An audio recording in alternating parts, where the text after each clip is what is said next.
Hi guys, welcome back to my channel और मैं हूं निधि। आज मैं बात करने वाली हूं कि किस तरीके से आप अपने बच्चे को ब्रेस्ट फीडिंग स्टॉप कर सकते हो। उसमें आपको क्या क्या करना होता है, किस तरीके से मैंने किया। बेसिकली मैं अपना एक्सपीरियंस शेयर करने वाली हूं और कुछ जनरल टर्म्स भी आपको बताऊंगी जो आपके लिए काफ़ी यूज़फुल होगा। सो ये रिक्वेस्टेड टॉपिक है और मेरे पास एक्चुअली 2 रिक्वेस्ट आई थी मेरे लास्ट कुछ वीडियोज़ में। 2 रिक्वेस्ट थी तो दोनों को मैंने एनालाइज किया कि कौन सा पहले डालना ज़्यादा सही है, तो मुझे ये टॉपिक पहले डालना ज़्यादा सही लगा। सो ये है, नेक्स्ट वीडियो भी एक रिक्वेस्टेड वीडियो होने वाला है। सो यहाँ पर मैं ये इसलिए बता रही हूँ क्योंकि अगर आपकी कोई दिक्कत है, अगर आपका कोई टॉपिक है जिस पे आप चाहते हैं कि मैं बात करूँ, तो ऑफ कोर्स आप बिना झिझक के मुझे रिक्वेस्ट कर सकते हैं, इंस्टाग्राम पे डीएम कर सकते हैं, वीडियोस के नीचे कमेंट करके पूछ सकते हैं। बिकॉज कई बार होता है कि हम चाहते तो है पूछना, बट हमें लगता है कि पता नहीं सामने वाला रिप्लाई करेगा कि नहीं। तो मैं आपको अश्योर कर रही हूँ कि अगर आपका कोई टॉपिक है और अगर मुझे उसके बारे में कुछ नॉलेज है तो मैं ज़रूर से जल्दी कवर करने की कोशिश करूँगी। सो एक छोटा सा मैसेज था। एनीवेज, आज का वीडियो इसी टॉपिक पे है कि किस तरीके से आप ब्रेस्ट फीडिंग को स्टॉप कर सकते हैं, क्या कुछ आपको ध्यान में रखना चाहिए। सो वीडियो इंटरेस्टिंग होने वाला है। Without much ado, let's get started.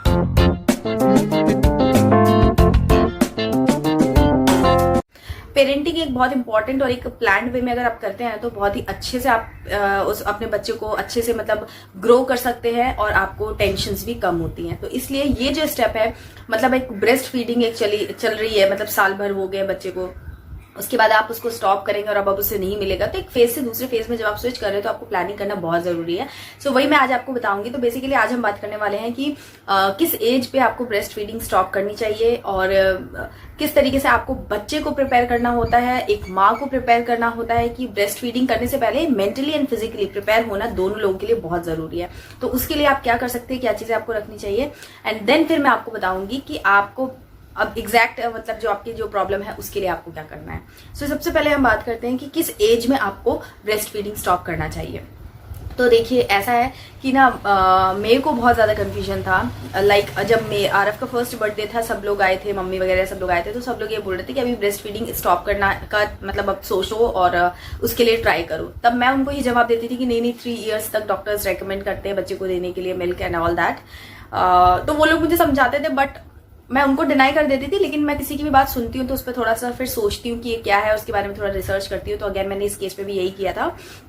तो मैं यहाँ पर ये चीज क्लियर करना चाहती हूँ कि 6 मंथ तक डॉक्टर्स रेकमेंड करते हैं बच्चों को एक्सक्लूसिव ब्रेस्ट मिल्क देने के लिए, 6 मंथ तक। तो इसका मतलब जरूरी है और आपको वही करना चाहिए। उसके बाद 3 इयर्स तक आप ब्रेस्ट मिल्क दे सकते हैं, जरूरी नहीं है, दे सकते हैं। 3 इयर्स के बाद आपको नहीं देना चाहिए, 3 इयर्स तक आप दे सकते हैं। यानी कि 6 मंथ तक आपने बच्चे को ब्रेस्ट मिल्क दिया, उसके बाद धीरे धीरे आप अपनी मर्जी और अपनी कन्वीनियंस के हिसाब से 3 साल तक के अंदर आपको बच्चे का ब्रेस्ट मिल्क स्टॉप कर देना चाहिए, ब्रेस्ट फीडिंग स्टॉप कर देनी चाहिए। ये था एग्जैक्ट, जो कि थोड़ा सा सुनने में कंफ्यूजिंग लगता है कि डॉक्टर बोलते हैं 3 साल तक देना चाहिए, तो हमें लगता है 3 साल तक दो, 3 साल तक दो। ऐसा नहीं है। आपको जब कंफर्टेबल हो, आपके बच्चे को जब कंफर्टेबल हो, तब आप डिसाइड कर सकते हो कि आपको ब्रेस्ट फीडिंग स्टॉप करना है। आफ्टर 6 मंथ, स्टार्टिंग के 6 मंथ आपको एक्सक्लूसिव ब्रेस्ट मिल्क देना ही देना है, एंड देन फिर आप सोच सकते हो। सो आइडियली मुझे लगता है कि बच्चे का एटलीस्ट फर्स्ट बर्थडे हो जाए, वो 1 साल से ऊपर हो जाए, तब आप इसको ट्राई करें। और ये प्रोसेस में 2 से 6 महीने तक लग जाते हैं। हर बच्चा, हर माँ डिफरेंट होते हैं, तो किसी को 15 दिन में भी छूट सकता है, किसी को 2 महीने, 4 महीने, 6 महीने, इतना मतलब पीरियड वेरिएशन आप मान के चलिए।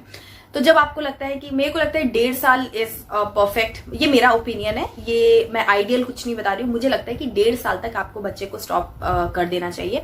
1.5 साल यानी कि आप 1.5 साल से 2 महीने पहले कर सकते हो, 1.5 साल के 2 महीने बाद कर सकते हो, मतलब 2 साल के पहले आप 100% ब्रेस्ट फीडिंग स्टॉप कर दो। क्यों स्टॉप कर दो?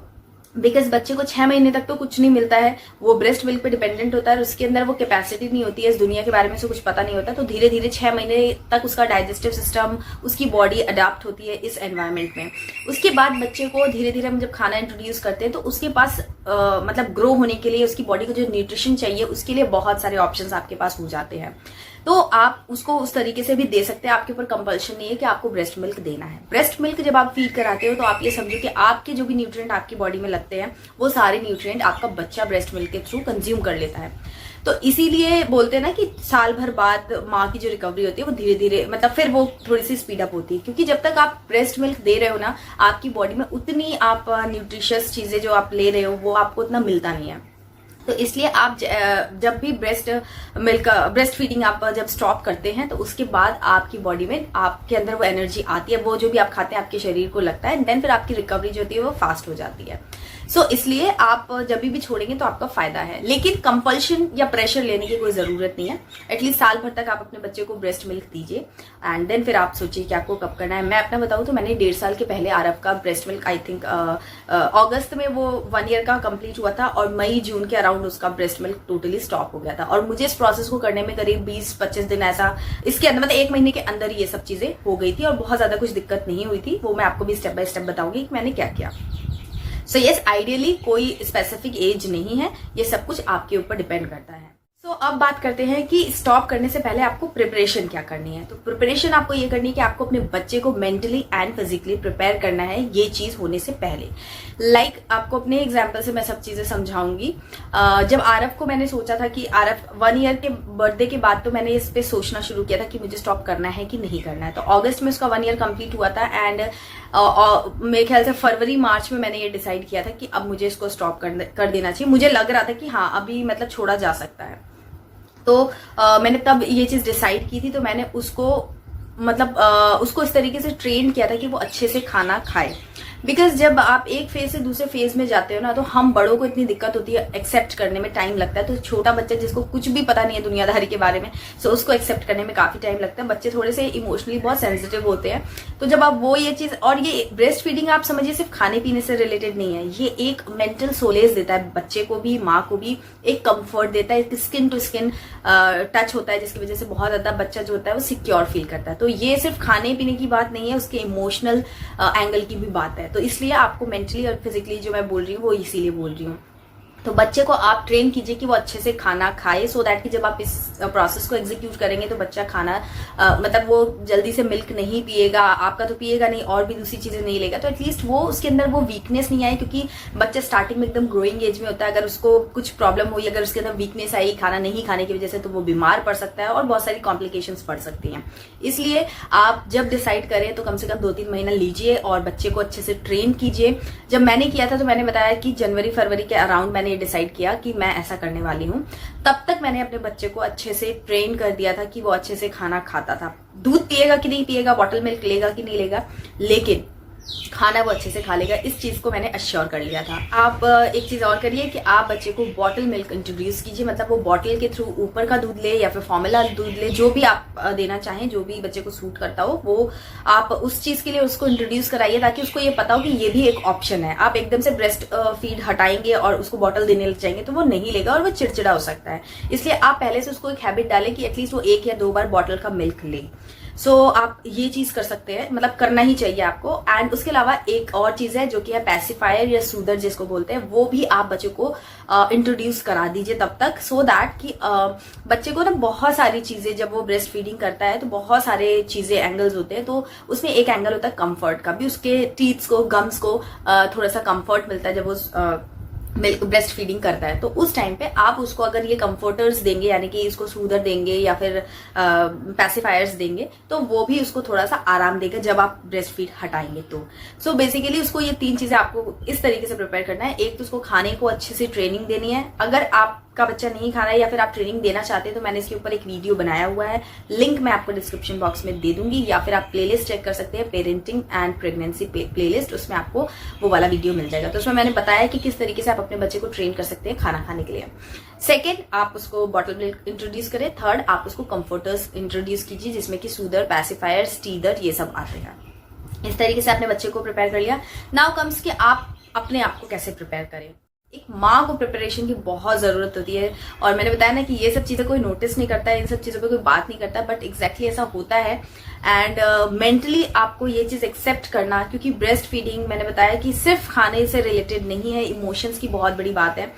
ब्रेस्ट फीडिंग जब हम कराते हैं तो हमारा बच्चे के साथ एक स्किन टू स्किन कनेक्ट होता है, जिसकी वजह से हम बहुत ज्यादा स्पेशल फील करते हैं, अच्छा लगता है हमें। और ये चीज 1 टाइम होती है, ऐसा नहीं है कि बच्चा कभी भी ब्रेस्ट फीड कर सकता है, एक पीरियड ऑफ टाइम होता है।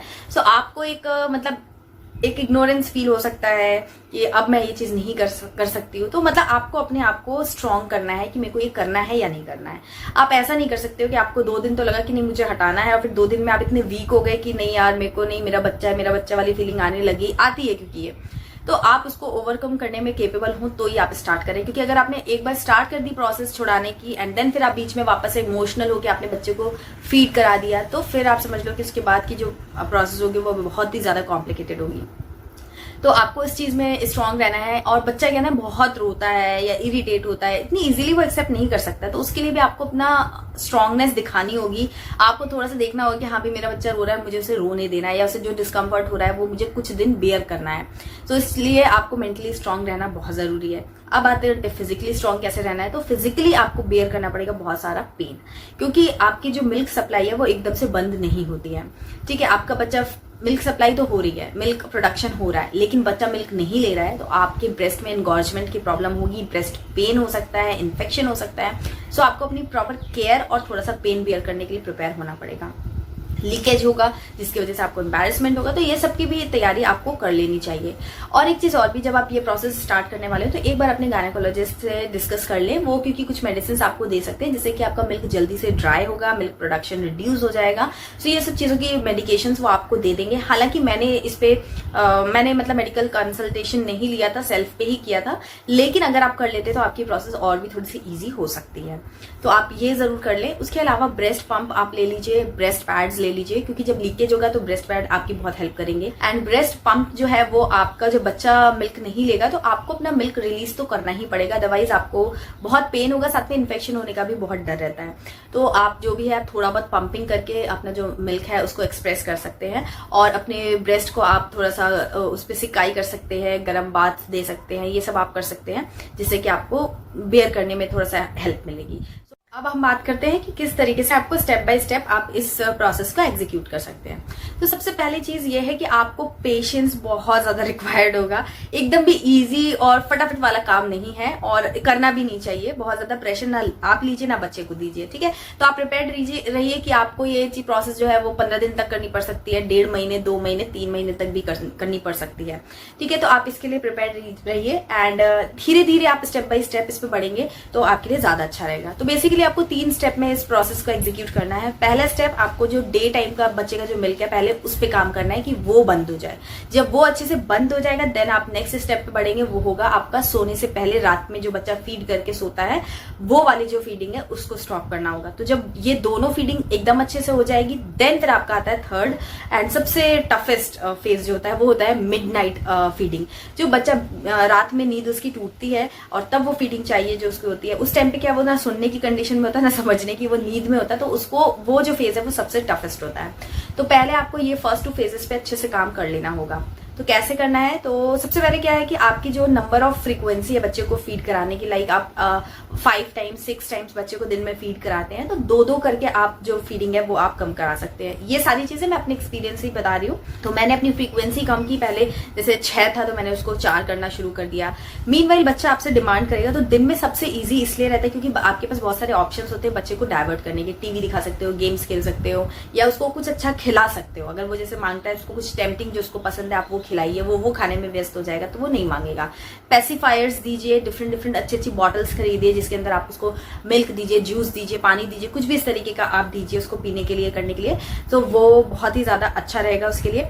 यहाँ पर एक चीज और भी मैं बोलना चाहूंगी कि बॉटल इंट्रोड्यूस करने के लिए जो मैंने बोला, डॉक्टर्स उसको रेकमेंड नहीं करते हैं, हमेशा मना करते हैं। उसका रीजन ये है कि बॉटल जब आप इंट्रोड्यूस करते हो ना बच्चे के लिए तो आपको बहुत ज्यादा केयरफुल होना पड़ता है। बॉटल क्या को अगर आपने अच्छे से स्टेरलाइज नहीं किया, क्लीन नहीं किया, थोड़ा सा भी इसमें कहीं कुछ गंदगी रह गई तो बच्चे का जो स्टमक होता है वो बहुत सेंसिटिव होता है, तुरंत अफेक्ट होता है, तो बच्चे को पेट में दर्द या इन्फेक्शन या इस तरीके की चीजें हो सकती हैं। तो इसलिए अगर आप बॉटल इंट्रोड्यूस कर रहे हो तो आप इसका प्रॉपर केयर करें। आपको जानना है कि मैं किस तरीके से बॉटल को स्टेरलाइज करती थी बहुत ही इजीली, सो वो आप मुझे कमेंट सेक्शन में पूछिएगा कि मेरा वो रूटीन क्या रहता था, तो मैं उस पर भी एक वीडियो बनाऊंगी।